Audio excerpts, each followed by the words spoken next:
네, 안녕하세요. 네, 안녕하세요. 일단 몇 분 더 수강 신청하신 분이 계신 것 같긴 한데 온라인이신 분들도 계신 것 같고 그래서 일단 시간 됐으니까 바로 시작하겠습니다. 네. 일단 오늘부터 해서 상표법 1차 기본 강의 16회 동안 이제 진행을 할 거고요.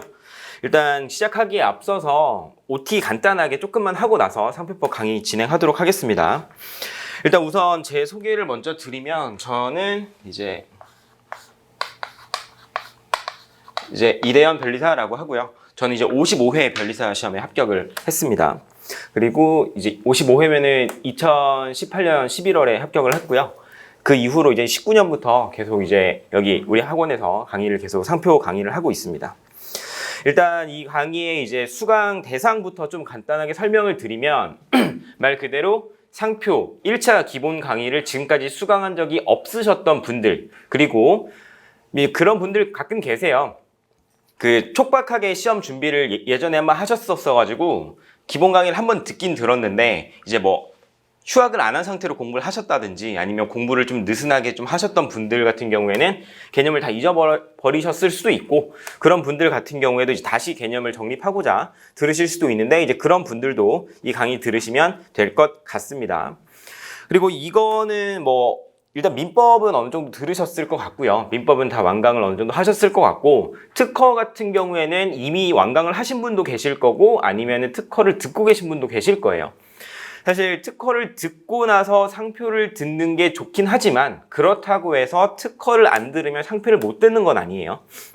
그래서 특허에 대해서 아주 기본적인 개념, 뭐 예를 들면 출원이 뭔지 이 정도만 알고 있어도 뭐 이런 정도 수준만 알고 있어도 상표 듣는 데는 크게 문제는 없고요.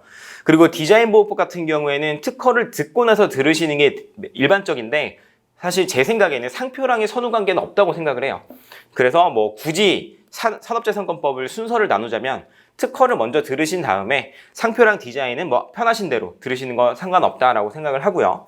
제가 이제 아까 좀 이따가도 말씀을 드릴 거고 앞으로 강의하면서도 많이 느끼실 텐데 상표는 같은 산업재산권법으로 특허랑 묶여있긴 하지만 완전히 내용이 좀 많이 달라요. 좀 결이 많이 다르기 때문에 특허 내용을 모른다고 해서 상표 이해하기가 어렵거나 그러진 않아요. 제가 왜 특허가 먼저 좀 들었으면 좋겠다라고 말씀을 드렸냐면 중간에 같이 듣는 경우도 상관없고요.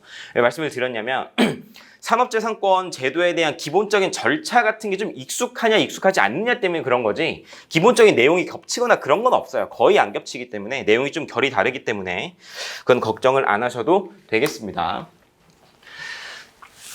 그럼 일단 말이 나온 김에 상표 다 처음 들으시나요?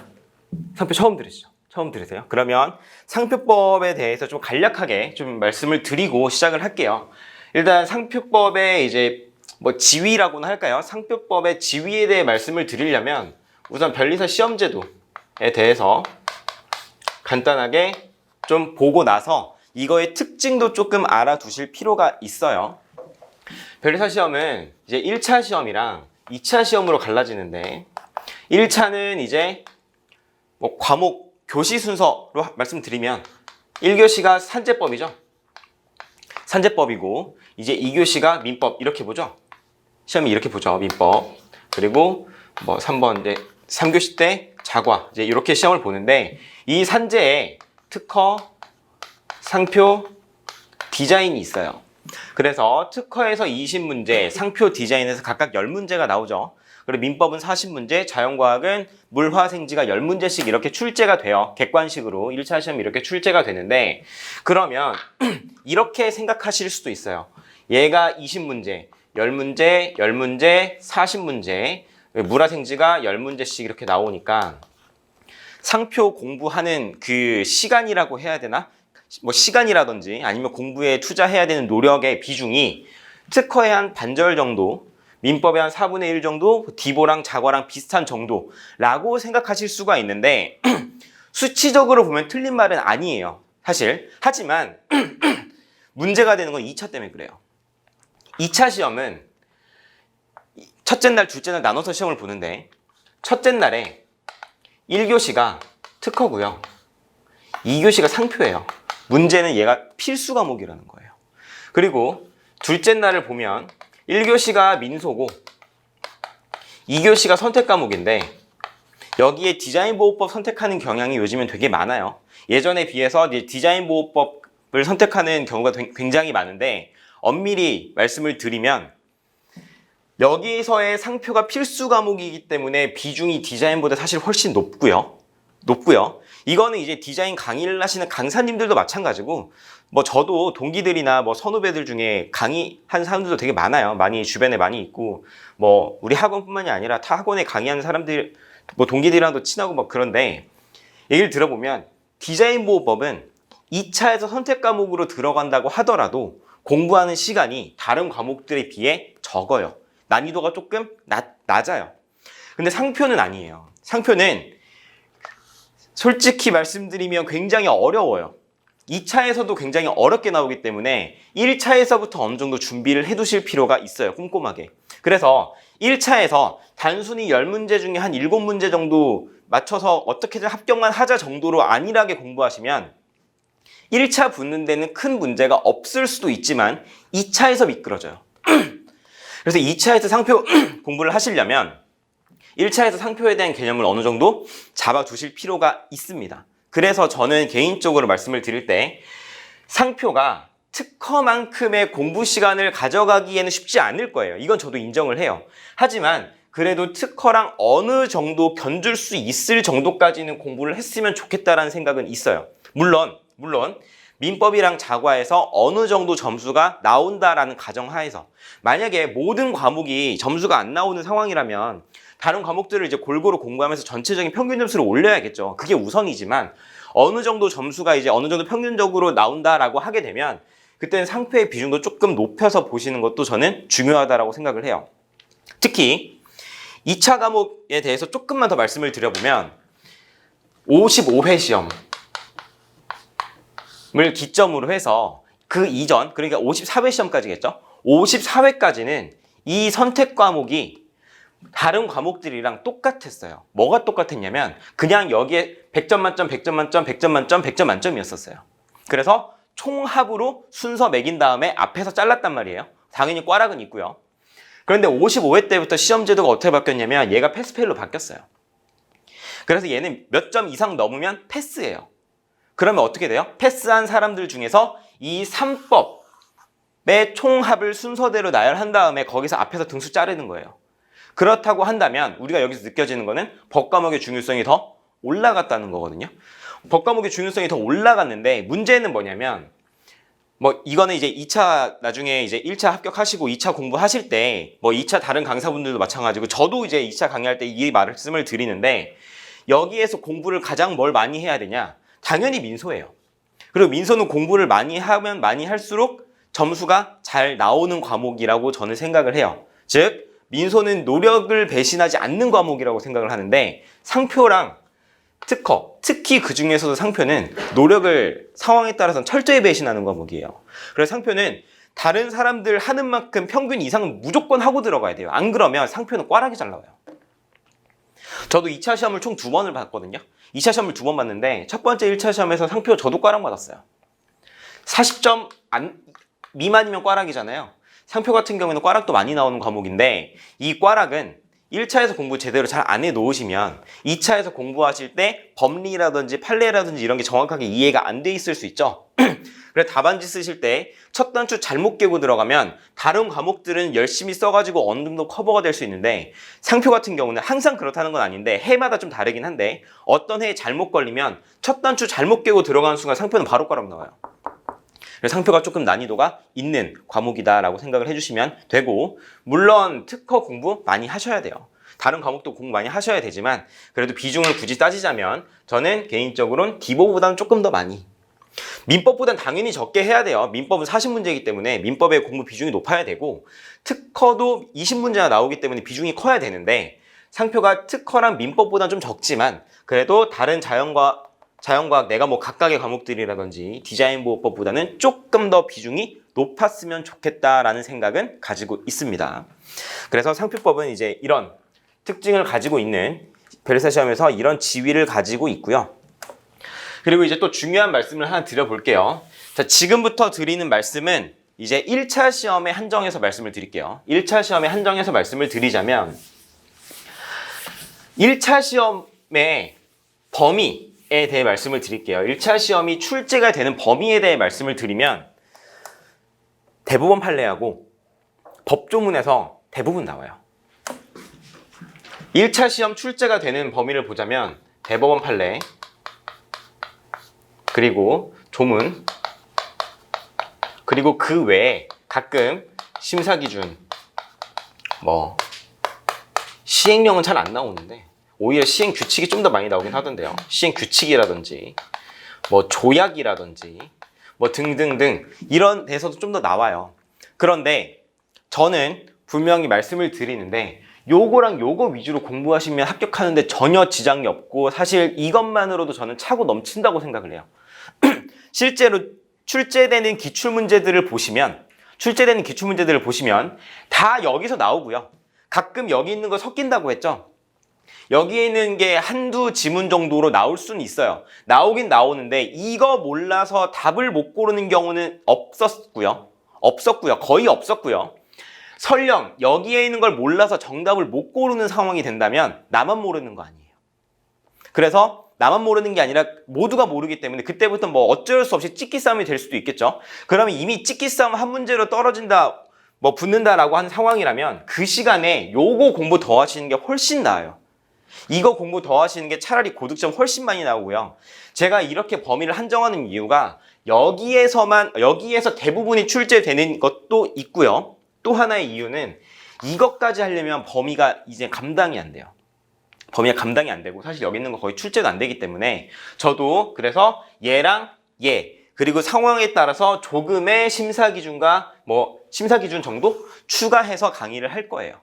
그리고 저는 이제 다른 강사분들마다 이제 스타일이 좀 많이 다른데 저는 이번 1차 기본 강의 하면서는 보충 자료는 거의 안 나눠드릴 거예요.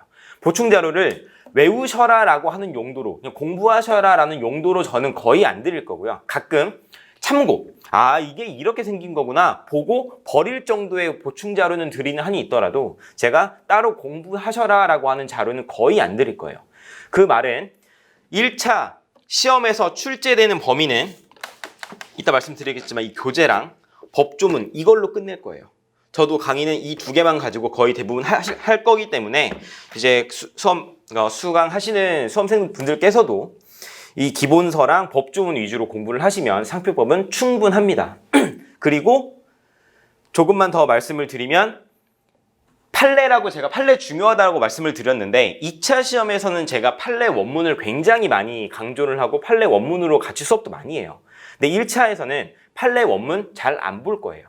왜냐면 1차에서는 OX 고르는 문제죠. OX 고르는 문제이기 때문에 판례에서 하고자 했던 그 요지가 무엇인지를 알고 그 내용을 이해해서 OX를 고를 수 있으면 충분해요. 물론 원문을 많이 읽으면 좋아요. 그런데 문제가 뭐죠? 시간이 없어요. 판례 원문을 지금 다 읽어가면서 그 논리 흐름을 전체 다 이해해가지고 하기에는 시간이 너무 부족하기 때문에 판례는 이제 중요한 요지 위주로 할 건데 그 중요한 요지는 이 안에 다 들어있어요. 기본사항이 다 들어있기 때문에 결국은 기본서랑 법조문 위주로 수업을 들으시면 되고요. 복습도 이거 위주로 하시면 됩니다. 이제 과목의 좀 특징에 대해서 조금만 이거는 되게 짧게 한 말씀을 드려볼게요.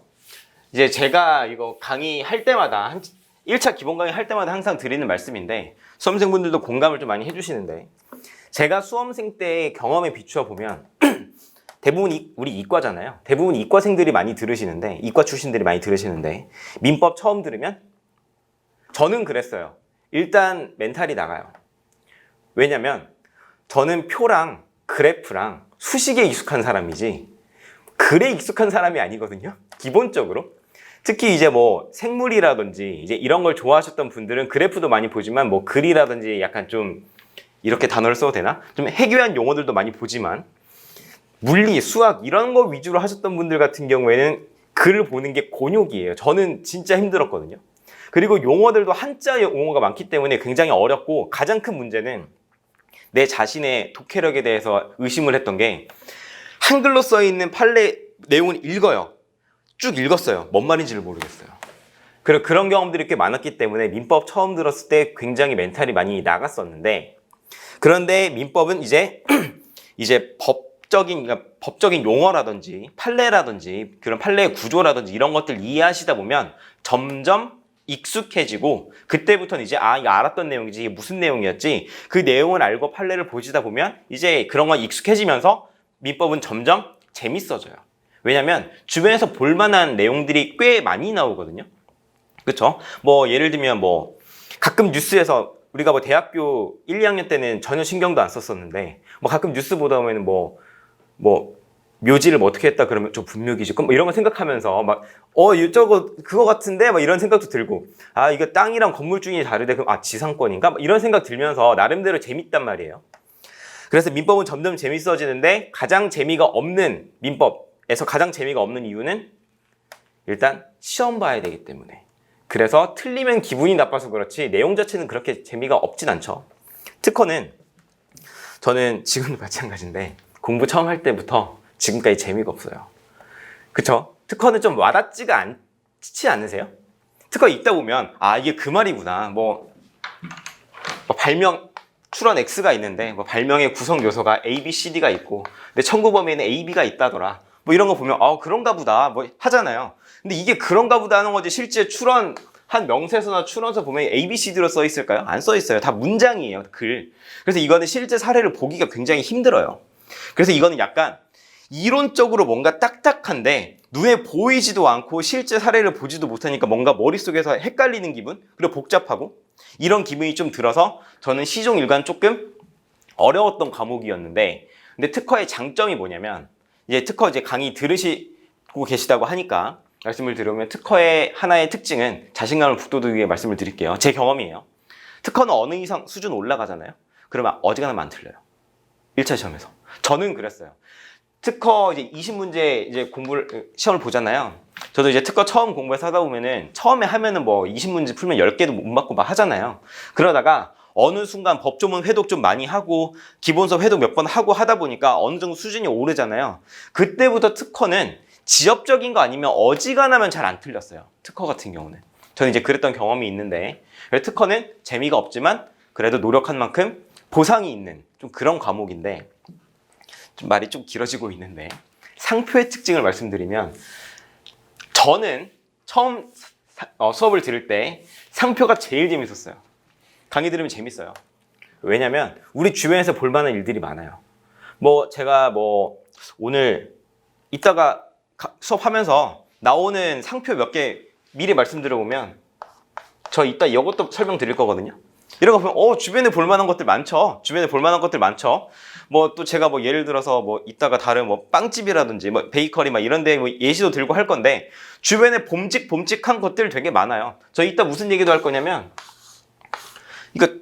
이거 위에 빨간색 아래 검은색 이거 빨강 검은 보면 생각나는 거 없으세요?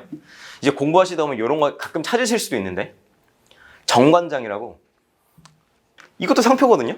이제 이런 얘기들을 할 거예요. 그러면 보면 그나마 이제 딱딱한 글에서 이제 뭔가 재미있는 뭔가가 튀어나오기 때문에 재밌어요. 문제는 재밌는데 공부하다 보면 맨날 틀려요. 그게 어려워요. 그래서 상표는 재밌지만 좀 어렵다. 라는 이제 저는 그런 총평이 좀 있고 그래서 저는 이제 여러분들께 좀 상표에 대해서 좀 자세하게 설명을 좀 많이 드릴 예정이에요. 좀 많이 드릴 거니까 아무튼 제가 이 말씀을 드린 이유는 상표를 어차피 공부는 계속 반복을 해야 돼요. 지금 5월이죠?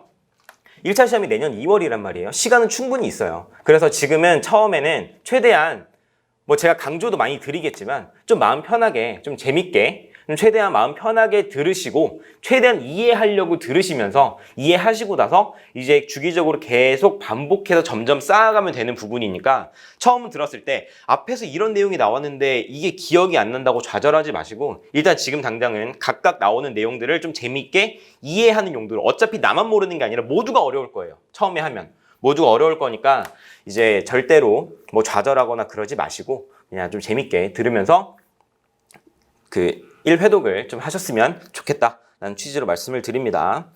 마지막으로 이제 공부 방법에 대해서 말씀을 드릴 건데 사실 이거 공부 방법이라기보다 제가 이제 요청을 드리는 거예요. 요청을 드리는 건데 첫 번째, 굳이 안 적으셔도 돼요. 그냥 굳이 안 적으셔도 되고 첫 번째, 예습은 안 하셔도 돼요. 어차피 저랑 같이 다뤄보지 않은 내용 읽어보셔도 어느 부분이 포인트인지 잘 모르실 수도 있고 이게 어떤 게 중요한지 그리고 상황에 따라서 이게 왜 나오는지 무슨 내용인지 모르실 수도 있어요. 그러니까 예습은 제가 볼 때 큰 의미는 없고요. 대신 복습만 열심히 잘 해주세요. 복습 열심히 잘 해주시면 되고 이 교재가 꽤 양이 적진 않아요. 거의 한 500페이지 되는데 처음 복습하실 때 여기에 있는 모든 거를 전부 다 외우려고 하면 절대 못해요. 중요한 거 위주로 먼저 좀 한번 회독을 몇 번 하신 다음에 나머지 부분들도 읽어가시면서 점점 쌓아가는 방식으로 공부를 하셔야 되는데 그러니까 예를 들면 상표법 공부할 분량이 이만큼이라고 한다면 저는 이런 걸 원하진 않아요. 여기서부터 전부 다 채워가는 공부 방법을 원하진 않고요.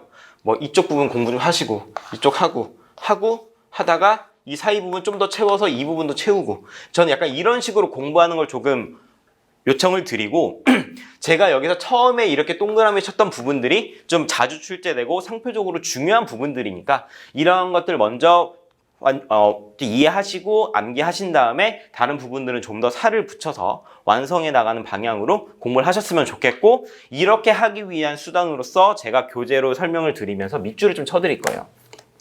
밑줄을 쳐드릴 건데 되도록이면 밑줄은 샤프로 치셨으면 좋겠어요. 왜냐면 제가 나름대로 밑줄을 좀 최대한 줄인다고는 하지만 처음에 밑줄 쳐드리는 양이 좀 많을 거예요.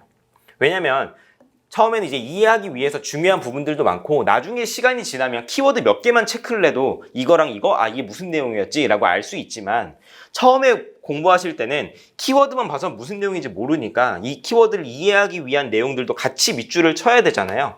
그럼 밑줄 치는 양이 좀 많아질 거예요. 좀 많아질 것이기 때문에 처음에는 샤프로 치시고 공부하시면서 이 부분은 이제 이것만 가지고도 내가 떠올릴 수 있어 라는 생각이 드시면 지우시면 되니까 그래서 저는 샤프로 좀 되도록 연하게 좀 밑줄 치셔서 공부하시면 좋을 것 같고요. 이거는 요즘엔 좀 의견이 많이 갈라지던데 최종적으로 그 공부를 함에 있어서 가장 중요한 게 뭐냐라고 하면 저는 개인적으로 회독이 중요하다고 생각을 해요. 기본서의 회독이 많아지면 많아질수록 전 중요하다고 생각을 하는 편이고 제가 공부를 그렇게 했었거든요. 그래서 저는 회독을 좀 강조를 드리고 싶고 회독을 할 때 처음에 이제 수업을 하고 나면 이제 집에 돌아가시고 이제 혼자 공부하는 시간이 있으실 거 아니에요. 그때는 이제 저랑 진도 나갔던 부분들에 대해서 한번 정독을 한번 쭉 하시고 이제 복습을 한 번 하실 수도 있지만 상황에 따라서 2번 이렇게 하실 수도 있잖아요. 아니면 저랑 강의가 끝나고 회독을 다시 하실 때는 밑줄 친 부분들 위주로 먼저 회독을 하시는 걸 좀 추천을 드릴게요. 그래서 밑줄 친 부분 위주로 상표법 전반에 대해서 좀 이해를 하시고 나서 아까 말씀드렸다시피 살을 붙여가면서 좀 공부를 하시면 좋겠다라는 생각이 듭니다. 그래서 이제 OT는 이 정도 하고요. 이제 본격적으로 상표 내용에 대해서 조금 설명을 드리면서 진도를 나가보도록 할게요. 자, 상표 진도 나가보도록 하겠습니다. 교재는 뭐 이걸로 할 거고요. 이 교재는 대부분 아까도 말씀드렸다시피 대부분 판례하고 법조문이 많이 있을 거예요. 그리고 저는 여기에 이 책을 쓰면서 저의 사견은 거의 아예 안 넣었어요. 저는 그냥 한 명의 변리사고 한 명의 강사일 뿐이지 학계에서 권위가 있는 사람이 아니잖아요. 그러니까 저는 저의 의견은 최대한 빼고 제가 여기서 이제 뭐 생각건데 이게 타당하다 라고 하는 표현들이 있는데 이것도 다른 교수님들의 논문이라든지 이런데 다른 교수님들 책이라든지 이런 데서 가져온 것들이니까 여기 있는 내용들은 최대한 그냥 이렇게 외워두면 되겠구나 뭐 굳이 옳고 그름에 대한 판단은 굳이 안 하셔도 되고 일단 받아들이셔도 되는 부분이라고 좀 감히 말씀을 드릴게요. 그리고 이제 교재를 보시다 보면 이렇게 쌍따옴표로 되어 있는 부분이 있어요. 그러니까 중간중간에 그 교재 보시다 보면 중간중간에 쌍따옴표로 되어 있는 부분이 있는데 요거는 판례 문구 그대로 가져온 거예요. 그래서 이 판례 문구 그대로 가져온 거는 얘가 그대로 지문에 나올 수 있는 애들이에요. 아시겠죠? 그래서 요거는 판례 문구구나. 이거는 이대로 외워도 되겠다라고 생각하셔도 되고요.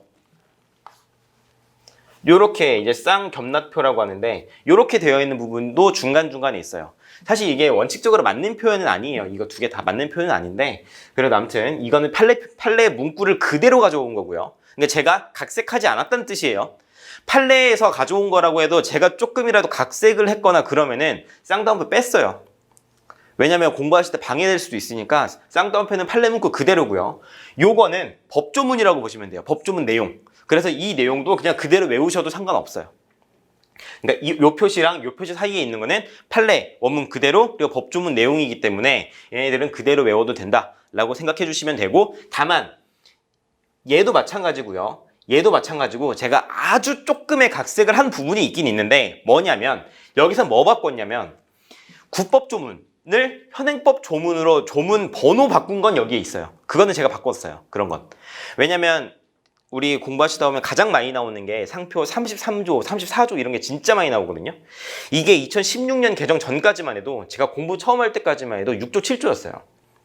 그래서 예전 판례를 보면 6조 1항 3호 이렇게 나오는데 이거를 국법 조문까지 외우긴 너무 어려우니까 국법 판례 같은 경우에는 현행법 조문으로 조문 번호는 바꿔놨어요. 그러니까 판례 원문 그대로나 마찬가지죠. 이건 그대로 보셔도 되고, 법조문 같은 경우에도 제가 어느 정도의 수정을 했냐면 예를 들면 다음 각 호의 어느 하나의 경우 뭐뭐 한다라는 조문이 있다고 하면 여기에 1호, 2호, 3호 이렇게 있을 거 아니에요. 이런 경우에 저는 다음 각 호는 이렇게 넣은 게 아니라 1, 2, 그러니까 요런 경우에는 요렇게 한다 정도로 그냥 순서 정도 바꾸는 정도? 이 정도 각색은 여기에 해놓은 게 있어요. 그래서 어찌됐든 얘도 법조문 내용 그대로라고 보시면 되고 얘도 판례 내용 그대로입니다. 그래서 그대로 보시면 돼요. 여기까지 해서 교재 설명까지 끝났고요. 바로 이제 진도 나가보도록 하겠습니다. 자, 2페이지 먼저 볼게요. 2페이지.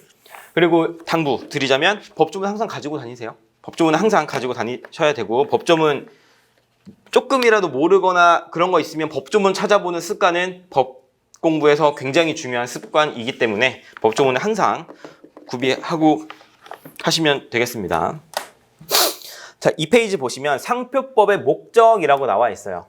일단 이거는 이제 상표 공부하기 전에 약간 웜업 한다라고 생각하시고, 이제 모든 법에는 목적이라고 하는 조항이 있어요. 1조에 다 목적이 있죠. 1조에 목적 있죠. 자, 목적.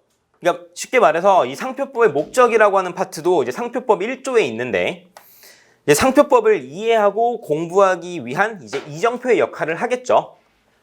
잠시만요. 저기 그 법조문 있거든요. 네, 법조문만 하나 가지고 오시면 될 것 같아요. 그러니까 상표법 목적이라고 하는 것은 상표법을 이해하고 공부하기 위한 이정표의 역할을 한다라고 봐주시면 돼요. 한번 목적 한번 읽어보겠습니다. 이 법은 상표를 보호함으로써 상표 사용자의 업무상 신용 유지를 도모하여 산업 발전에 이바지하고 수요자의 이익을 보호함을 목적으로 한다라고 되어 있어요. 2페이지입니다. 자, 근데 이걸 읽어보시면 조금 특이한 걸 느끼실 수도 있어요. 뭐냐면 특허법 1조 목적 기억나세요? 뭐 두 문자 따서 외우시고 그러시죠? 발명을 보호, 장려하고 기술의 이용을 도모함으로써 기술의 발전을 촉진하고 산업 발전에 이바지함을 목적으로 한다라고 되어 있어요. 그렇죠? 뭐 보이기산 이렇게 외우죠? 보이기산 이렇게 외우기도 하고, 디자인 보호법 같은 경우에는 디자인을 보호하고 이용을 도모함으로써 디자인의 창작을 장려하고 산업 발전에 이바지함을 목적으로 한다라고 되어 있어요. 디자인 보호법의 목적. 근데 상표법의 목적을 보시면 특허랑 디자인이랑 다르게 들어있는 부분이 있는데 뭐냐면 수요자의 이익을 보호하는 것도 상표법에선 목적으로 하고 있다라고 하는 게 좀 특이한 특징이에요. 그래서 상표 같은 경우에는 수요자의 이익을 보호하는 것도 목적으로 하는구나 라는 게 좀 특징인데, 이 내용에 대해서 이제 아래 내려가셔서 서설 한 부분 읽어볼게요. 상표법은 상품의 식별 표지인 상표의 실체와 상표권의 발생과 변동, 소멸 등에 관한 절차 및 상표권을 둘러싼 권리관계를 규율하는 법률이다. 상표법은 1조에서 밑줄 한번 치겠습니다. 법조문 내용만 밑줄 칠게요. 이 법은 상표를 보호함으로써 상표 사용자의 업무상 신용 유지를 도모하여 산업 발전에 이바지하고 수요자의 이익을 보호함을 목적으로 한다까지 밑줄 치겠습니다. 이렇게 규정하고 있는데, 상표 사용자의 신용 유지와 수요자의 이익을 보호하는 것을 궁극적인 목적으로 한다라고 되어 있어요. 그래서 1번 각주는 체크만 하시고 한번 읽어보세요. 판례 내용인데 나중에 한번 읽어보세요. 체크만 하시고. 한편 상표법은 형식적으로는 지식재산권법에 속하고요. 근데 지식재산권법 중에서도 산업재산권법에 속하고 목적과 기능에 비추어 볼 때 건전한 상거래 질서를 유지하여 산업발전에 이바지한다는 점에서 경업질서법의 성격을 띈다라고 되어 있는데, 경업질서법이라는 것은 그냥 건전한 경쟁 질서를 유지하는 법이다 정도로 생각을 하시면 돼요. 일종의 경쟁법이다라고 보시면 돼요. 경쟁 관계를 좀 규율하는 법률 중에 하나다라고 봐주시면, 그런 성격을 갖는다라고 봐주시면 돼요. 그럼 제가 여기서 아까 말씀드렸다시피 상표법의 목적을 보면 특허 디자인과는 조금 다른 부분이 있다라고 말씀을 드렸는데, 그 구체적 내용을 한번 보자면, 이제 목적 조문이 지금 상표를 보호함으로써 상표 사용자의 업무상 신용 유지 도모하고 산업 발전에 이바지하고 수요자의 이익 보호한다라고 했는데, 그럼 이 내용들이 각각 무엇을 의미하는지 간단하게 한번 살펴볼게요. 자, 상표의 보호 파트를 보시면, 상표의 보호는 그 자체로서 상표법의 목적이 되는 것이 아니라 상표제도의 목적을 달성하기 위한 1차적 수단에 불과하고, 상표법은 이를 통해 상표 사용자의 업무상 신용과 수요자의 이익을 보호하는 것을 목적으로 한다라고 되어 있어요. 자, 예를 한번 들어볼게요. 여기서 말씀을 드렸지만 상표법의 목적은 상표 자체를 보호하는 게 아니라 상표의 기능을 보호한다라는 거예요. 그럼 지금 이렇게 얘기를 들어보면 무슨 말인지 감이 안 오죠? 예를 한번 들어볼게요. 제가 그림을 잘 못 그려서. 자, 요런 상표 아실 거예요. 이런 상표 아시죠? 상표법도 요 하나의 상표니까 보호를 하겠죠. 그럼 여기서 상표가 뭘까요?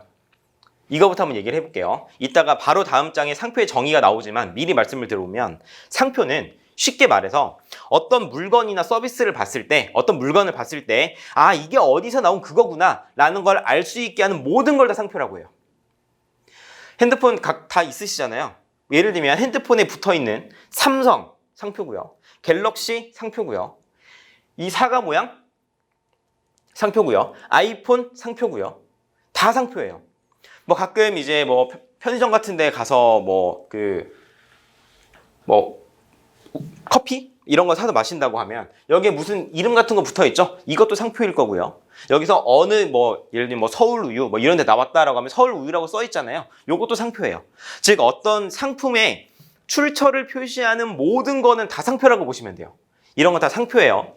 자, 그러면 이 상표라고 하는 거, 얘도 상표인데, 여기서 상표를 보호한다는 얘기는 아까 말씀드렸다시피 상표법은 요렇게 생긴 요 도형 자체를 보호하고 싶은 게 아니에요. 요거 보호하는 건 사실 아무런 의미가 없어요. 상표에서 봤을 때는. 얘를 보호하는 게 아니라 요거를 보호함으로써 뭘 보호한다고 했죠? 아까 여기 나와 있지만 사용자의 업무상 신용이랑 수요자의 이익을 보호한다고 했어요. 그러면 미국의 애플사는 본인들이 자본이라든지 기술력이라든지 이런 것들을 투자해서 만들어낸 아이폰이라고 하는 하나의 그 기술의 집약체가 하나 있죠. 스마트폰이 하나 있잖아요. 이 스마트폰에다가 이런 상표를 부착해서 판매를 하는데, 예를 들면 우리나라가 됐든 외국의 어느 회사가 됐든 중소기업이나 이런 데서 스마트폰 하나 만들었어요. 만들었는데 이거 붙여갖고 팔아요. 그럼 어떻게 돼요? 애플은 본인은 열심히 이제 투자하고 기술을 개발하고 노력해가지고 만들어낸 스마트폰에다가 요거를 부착해가지고 판매하고 있는데, 개인 중소, 좀 작은 회사에서 스마트폰 만들어서 이렇게 팔아버린다면 이 도형에 지금 체화되어 있는 신용이라든지 이런 가치가 엄청 높잖아요. 다른 사람들은 이거를 무단으로 편승하게 되는 결과가 되죠. 왜냐면 일반 수요자 입장에서 이거 보고 애플 건가? 얘도 좋겠네? 하고 살 거 아니에요. 그러면 이 사람들은 본인 걸 팔아야 되는데 다른 회사 거에 이 상표가 부착되어 있다는 것만으로도 뺏기는 상황이 발생할 수 있죠. 그래서 얘를 보호함으로써 이러한 상표 사용자의 업무상 신용을 보호한다는 얘기예요. 또 일반 수요자를 보호한다는 얘기는, 만약에 여러분들이 아이폰을 쓰신다고 가정을 해볼게요. 예를 들어서 내가 뭔가 액세서리를 사러 갔어요. 갔는데 살려고 봤더니 펜슬이 됐든 케이스가 됐든 뭐가 있겠죠. 거기에 얘가 붙어 있어요. 그러면 여러분들이 이걸 살 때 어떤 생각을 하시죠? 좀 비쌀 수는 있지만 사면 적어도 이 정도의 품질은 있을 거다. 또는 이거 나중에 리퍼 정도는 되지 라는 생각으로 사실 거 아니에요. 근데 만약에 짭이었다면? 모든 게 안 되잖아요. 그럼 수요자 입장에서는 이걸 보고 믿어서 샀는데 결과적으로 손해를 보게 되죠. 이러한 일반 수요자를 보호하는 것들도 상표의 목적이라는 거예요. 아시겠죠? 그래서 이러한 것들을 보호하기 위한 1차적 수단이 이 상표를 보호한다라는 의미를 이렇게 얘기하고 있는 거예요. 따라서 제1조에서의 상표의 보호란만 밑줄 치시고요. 뒤엔 읽어보시면 표장 자체를 보호한다는 의미가 아니라 상표가 상품에 사용됨으로써 자타상품 식별, 출처 표시, 품질 보증의 기능을 수행할 수 있도록 밑줄 치겠습니다. 상표의 기능을 보호하는 것까지만 밑줄 치세요. 스로 이해될 수 있다. 즉 상표의 보호라는 것은 궁극적으로 상표의 기능을 보호하는 것을 의미한다 라고 봐주시면 돼요. 제가 아까 말씀드렸는데 여기서 그러면 상표 사용자의 업무상 신용 유지도 도모하고 산업 발전을 이바지하고 수요자의 이익을 보호한다 라고 했는데 각각의 의미를 보자면 밑줄 한번 치겠습니다. 우리 상표 제도는 등록주의를 채택까지만 밑줄 칠게요. 그리고 등록주의에 동그라미 한번 쳐주시고요. 여기다가 어떻게 적어 놓으시냐면 등록주의 동그라미 치시고 여기에다가 82조 1항 페이지 209 페이지 274 이렇게 한번 적어 주세요.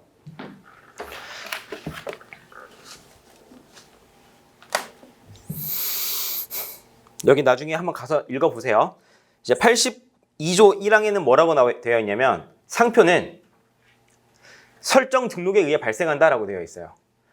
즉 상표권이라고 하는 권리가 어떻게 발생되느냐라고 하는 관점에서 이제 등록이라고 하는 절차를 거쳐야 등록이 된다라는 의미가 되는 거예요. 자, 우리 상표제도는 등록주의를 채택하고 있는 바 원칙적으로 상표 사용자는 등록 상표권자와 그 사용권자를 의미하는데 미등록 주지 저명 상표의 사용자도 타인의 상표 등록을 저지할 수 있는 점에서 반사적 보호를 받을 수 있다라고 되어 있죠. 이 부분은 일단 가볍게 읽어보세요. 뒤에서 나중에 다시 나올 거예요. 나중에 다시 나올 거기 때문에 간략하게만 봐주시고 지금 우리가 읽어본 요 단락이 상표 사용자의 의미예요. 지금 우리가 보고 있는 파트가 뭐죠? 상표 사용자의 업무상 신용 유지를 도모라고 하는 부분을 보고 있잖아요. 여기에서 상표 사용자가 무슨 의미인지를 여기에 지금 적어놓고 있는 거예요. 혹시 지금 교재 보고 계시나요? 네. 지금 교재 진도 나가고 있는 건데? 교재요? 네, 2페이지 지금 하고 있는 거예요. 이거요? 네네. 안 보고 계신 것 같아서. 네. 2페이지에 네, 그 아래에 상표 사용자의 업무상 신용유지 도모라고 되어 있죠. 지금 여기 보고 있는 거예요. 그리고 그 아래 단락은 이제 업무상 신용이 뭐냐에 대해서 말하고 있는 건데 업무상 신용은 상표가 특정 상품의 출처 표시로 널리 알려짐으로써 형성되는데 우리 상표제도는 등록주의를 취하고 있는 바 상표법은 이미 형성된 신용만을 보호하는 게 아니라 앞으로 형성될 수 있는 신용을 아울러 보호하는 것으로 이해될 수 있다라고 되어 있죠. 이 부분 한번 가볍게 한번 읽어보시고 이 내용에 대해서 조금 설명을 한번 드려볼게요. 뭐냐면 등록주의에 대해서 좀 말씀을 드려보겠습니다. 이게 이제 274페이지에 있는 내용이에요. 아까 제가 274페이지 적어드렸죠? 274페이지 가실 필요는 없고요. 제가 설명을 드릴게요. 이제 여기에 보면 등록주의와 사용주의라고 하는 개념이 나와요. 아까 등록주의라는 말씀을 드렸는데 등록주의와 사용주의라고 하는 개념이 나와요. 이 개념이 뭐냐면 상표권이라고 하는 권리가 어떻게 발생하는지에 대한 내용이에요. 등록주의는 뭐냐면요. 특허청에서 상표 설정 등록이라고 하는 절차를 거침으로 인해서 비로소 상표권이라는 권리가 발생한다 라고 하는 개념이 등록주의예요. 그럼 사용주의는 뭘까요? 누군가가 그 상표를 사용을 하는 순간 권리가 발생한다라고 하는 개념이 사용주의예요. 아시겠죠? 그럼 우리나라는 무슨 주의를 채택하고 있다고요?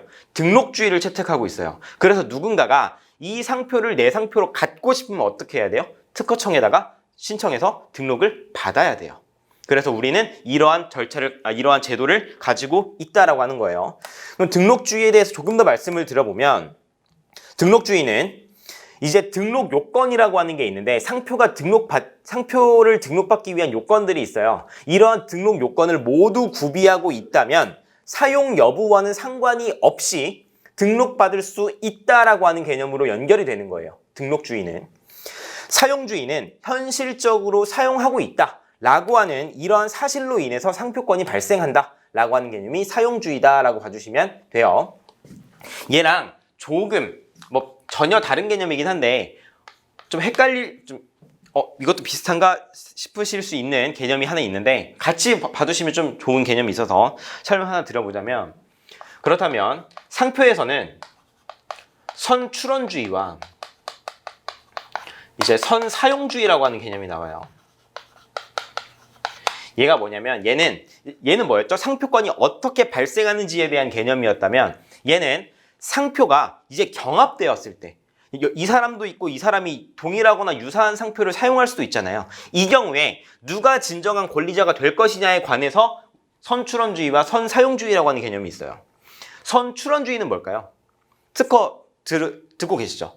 네, 특허 듣고 계시면 선출원이라는 얘기 많이 들어보셨을 거예요. 말 그대로 특허청에다가 나 이거 등록시켜주세요 라고 하는 신청하는 절차가 출원이죠. 먼저 출원하는 사람이 주인이다 라고 하는 개념이 선출원주의고요. 상표에서는, 특허에서는 이런 개념이 없었죠. 선사용주의라는 개념이 없었지만 상표에서는 먼저 사용을 시작한 사람이 주인이다 라고 하는 개념이 있어요. 이게 선사용주의예요. 이게 선사용주의예요. 그러면 우리는 무엇을 채택하고 있냐면, 우리나라 상표 제도는 선출원주의를 채택을 하고 있고요. 우리가 알고 있는 대부분의 나라, 거의 모든 나라는 선출원주의를 채택하고 있다라고 봐주시면 돼요. 그럼 이거는 시험에 나오는 내용은 아니지만 한번 생각을 해볼게요. 그럼 선출원주의의 장점과 단점을 한번 생각해 볼까요? 선출원주의의 장점이 뭘까요? 누가 주인인지 판단하기가 굉장히 편해요. 왜 그렇죠? 출원 언제 했는지 보면 되잖아요.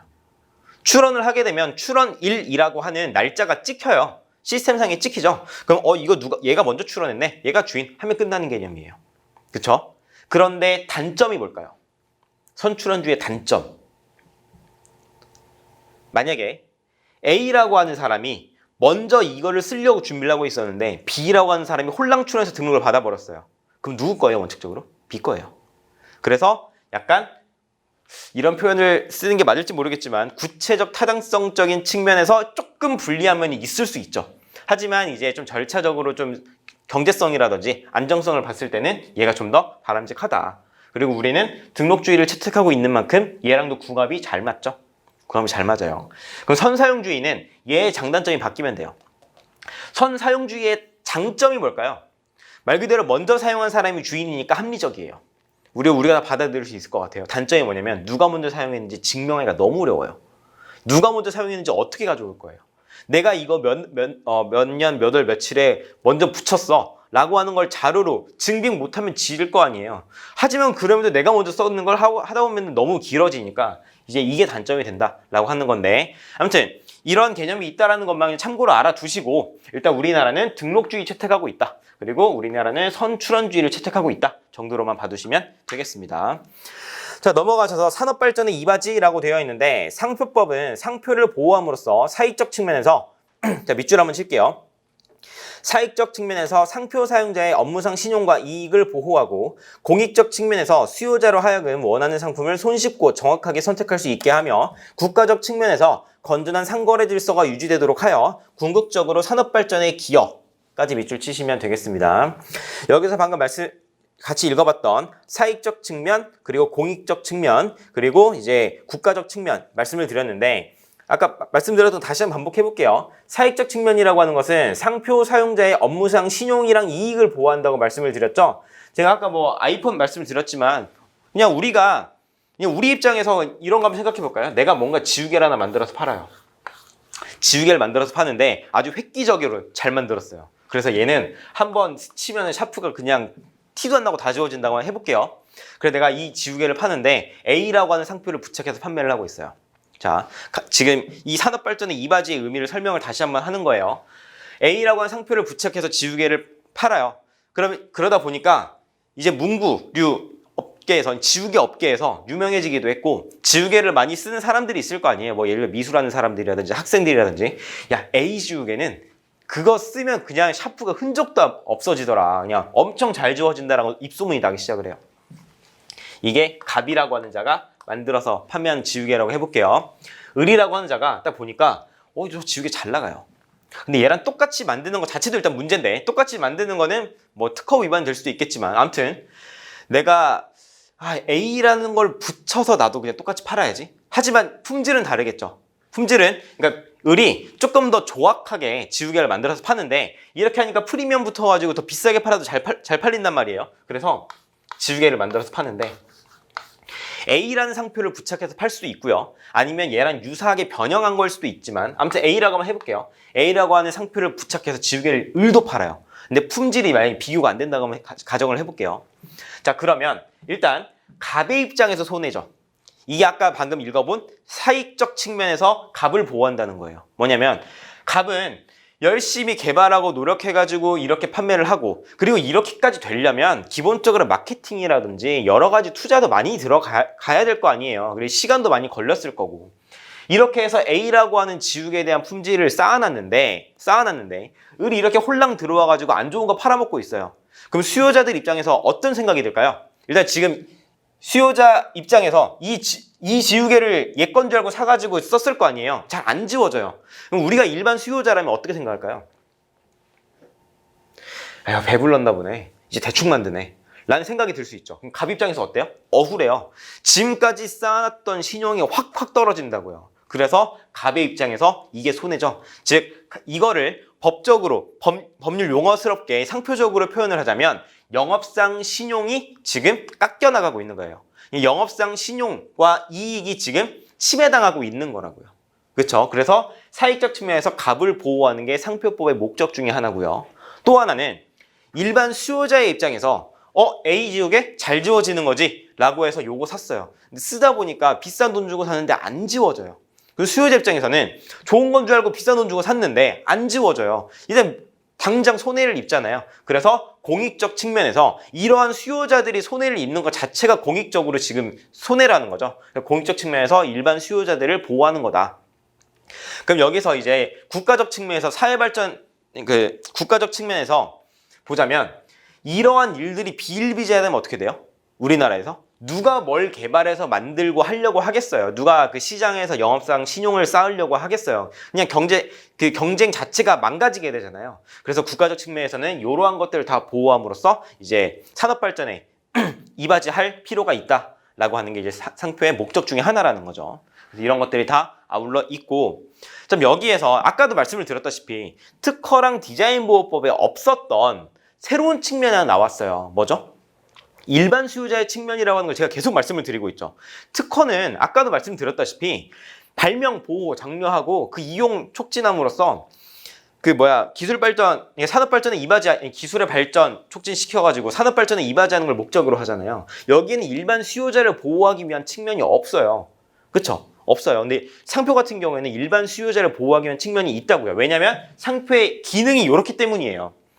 그래서 일반 수요자의 입장에서 일반 수요자를 보호하는 것도 상표의 목적인데, 그래서 제가 팁을 하나 드리자면 상표 공부하시다 보면 그러니까 이제 소위 리걸 마인드라고 하죠. 난 리걸 마인드가 생겨가는 것 같아요. 그래서 보다 보면 내가 상표를 공부했을 때 요거는 틀린 말 같은데 맞대요. 판례가. 또는 내가 법적으로 리걸 마인드를 생각했을 때 이건 맞는 것 같은데 틀리대요. 판례가. 그럼 이게 왜 그러지? 라는 어려움이 드실 수가 있는데, 그때 저는 많이 써봤던 방법인데 좋은 방법이 내가 상표법 공부하고 있는 게 아니라 그냥 일반 수요자다라고 생각하고 한번 봐보세요. 일반 수요자다라고 생각을 하고 이 문제를 접근을 해보면 생각보다 되게 편하게 접근이 되는 경우가 있어요. 예를 들면 상표라고 하는 건 뭐라고 했죠? 그러니까 이따가 말씀드리겠지만 상표는 출처를 표시하는 애들이에요. 어떤 상품의 출처를 표시하는 기능을 갖는 모든 것들을 상표라고 해요. 상표라고 하는데 이따가 뒤에 나올 사건이에요. 어떤 리모컨이 있어요. 리모컨이 있는데 이 안에 들어있는 리모컨 칩이 있어요. 칩이 있는데 여기에 만약에 소니라고 붙어있다고 해볼게요. 자, 여기에 소니라는, 그러니까 이 리모컨을 만드는 회사는 소니가 아니에요. 자, 여기 봤을 때 이 칩 안에 소니라고 부착되어 있죠. 그러면 이 회사는 소니라는 이 회사의 상표를 침해한 걸까요? 침해한 게 아닐까요? 침해한 게 아니에요. 이 사건에서는 그랬어요. 왜냐면 이제 이렇게 생각이 들 수 있거든요. 아니, 다른 사람의 상표를 무단으로 썼으니까 침해 아니야? 라고 생각이 들 수 있겠지만 입장 바꿔서 혹시 여러분들 리모컨 같은 거 사시면 한 번씩 분해서 칩 같은 거 한번 보시나요? 일반적으로? 안 보죠. 거래하거나 일반적인 상황에서 이걸 볼 수도 없는 거예요. 이따 말씀드리겠지만 이는 상표의 기능 자체가 발휘가 안 돼요. 그러니까 일반 수요자 입장에서 이걸 보면 이게 상표가 뭐가 붙어 있는지 안 붙어 있는지 관심도 없어요. 볼 수도 없어요. 그래서 이런 상황이라면 일반 수요자 입장에서 이게 출처가 소니 거다라는 생각이 아예 안 들죠? 그럼 침해가 아닌 거예요. 그래서 일반 수요자 입장에서 생각을 하시면 좀 편한 경우가 좀 많이 있습니다. 그래서 산업발전의 이바지까지 말씀을 드렸고, 수요자의 이익 보호라고 하는 것은 이제 아까 제가 설명드렸던 부분이랑 비슷하니까 한번 읽어보기만 할게요. 상표법은 상표의 출처 표시 기능과 품질 보증 기능을 보호하여 수요자가 원하는 상품을 오류 없이 선택할 수 있도록 신뢰 이익을 보호하므로, 자 여기만 밑줄 한번 치겠습니다. 다른 산업재산권법에 비해 수요자의 이익을 보호하는 공익적 취지가 강하다. 까지만 밑줄 칠게요. 그래서 제가 말씀드렸다시피 타법이랑은 다르게 일반 수요자의 입장에서 생각하면 정답이 잘 도출되는 경우가 은근히 많습니다. 넘어가시기 전에 맨 아래에 2번 각주만 한번 볼게요. 상표는 다른 지식재산권에 비해 창작적인 요소가 상대적으로 낮다라고 되어 있죠. 이거는 그냥 참고적으로만 알아주세요. 특허랑 디자인은 특허에서 가장 많이 나오는 거절 이유가 뭐예요? 29조 1항 그리고 29조 2항이죠. 신규성, 진보성. 신규성은 뭐죠? 기존에 없던 거여야 되고, 진보성은 통상의 기술자가 용이하게 발명할 수 있는 게 아니어야 되죠. 디자인 보호법 같은 경우는 안 배우신 분들도 계시겠지만 디자인 보호법에서도 가장 많이 나오는 거절 이유, 가장 많이? 아무튼 디자인 보호법에서도 기본이 되는 거절 이유가 신규성 그리고 창작 비용이성이에요. 그러니까 기존에 있는 걸로부터 용이하게 창작할 수 있다.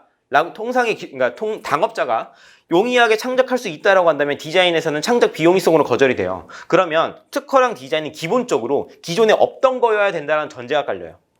상표는요? 제가 문제 한번 내볼게요. 아이폰을 만드는 애플이라고 하는 회사에 애플이라고 하는 상표가 있죠. 이거는 그 회사가 이 지구에서 처음으로 만든 단어예요? 아니잖아요. 애플이라고 하는 건 사과라고 하는 뜻을 갖고 있는 단어죠. 그러면은 원래 있었으니까 이 사람은 상표 등을 못 받을까요? 아니에요. 상표라고 하는 건 기본적으로 창작의 개념이 아니에요. 상표라고 하는 건 기본적으로 창작의 개념이 아니라 무언가를 선택해서 사용함으로써 영업상 신용을 쌓아가는 하나의 그 객체가 되는 이 개념인 거지, 뭔가 없었던 걸 새로 만드는 개념이 기본적으로 아니다라고 하는 걸 좀 알아두시면 될 것 같아요. 물론 기존에 없었던 단어나 도형이나 기호나 이런 것들을 만들어서 상표로 쓸 수도 있어요. 당연히 그럴 수도 있지만 특허랑 디자인에 비해서는 창작적인 요소가 좀 상대적으로 낮은 권리에 해당한다라고 봐주시면 돼요. 사실 우리나라에서도 유명한 상표 같은 거 보시면 현대 시대란 뜻 아니에요? 현대가 제 생각에 아무리 빨리 만들어졌어도 현대라는 단어보다 먼저 만들어졌을 것 같지는 않거든요. 그렇죠? 이런 거 보시면 아시잖아요. 이런 거 보시면. 그래서 이렇게 봐두시면 되고요. 상표법 목적은 여기까지 보고요. 넘어가셔서 상표법의 보호 대상인데, 제가 상표법의 목적 파트는 사실 시험에 나올 만한 파트는 아니에요. 근데 이제 제가 오늘 첫 시간이기도 하고 OT에 이어서 하는 부분이니까 좀 상표에 대해서 좀 소개해드리고자 조금 말씀을 좀 많이 드렸고요. 여기 나오는 이제 상표법의 보호 대상, 여기에서부터 이제 본격적으로 시험에 출제가 되는 부분이라고 생각을 하시면 돼요. 본격적으로 이제 출제가 되는 부분이고요. 이제 시간이 한 55분 지났으니까 한 5분, 10분 정도만 한 10분만 쉬었다가 이어서 이제 본격적으로 진도 나가도록 하겠습니다. 좀만 쉬었다 하겠습니다.